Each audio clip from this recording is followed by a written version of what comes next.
Hindi na raw obligado sa pagbabayad ng annual registration fee ng ang mga taxpayer ayon yan sa BIR. Sundan sa ulat ni Claire Lacanilaw.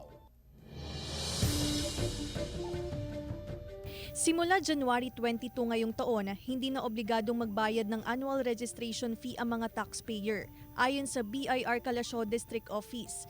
Alinsunod ito sa nilagdaang Republic Act 11976 o Ease of Paying Taxes Act.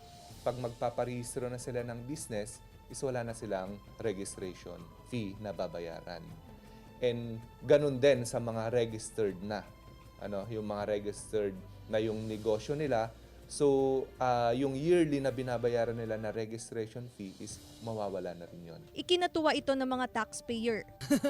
Kasi kumbaga less din yung sa expenses namin as business person. Dahil kapag dagdag pa yun, hindi naman kasi kalakihan ang kinikita namin eh. Nagpaalala naman ng BIR sa mga taxpayer na magbayad ng kaukulang buwis bago ang itinakdang deadline upang makaiwas sa penalty. Sa mga bagong taxpayers na mag-i-start ng business, okay, pumunta lang po tayo para mag-register po dito sa office and wala na po tayong babayaran na registration fee na 500 pesos. Dalhin na lang natin yung ating mga requirements.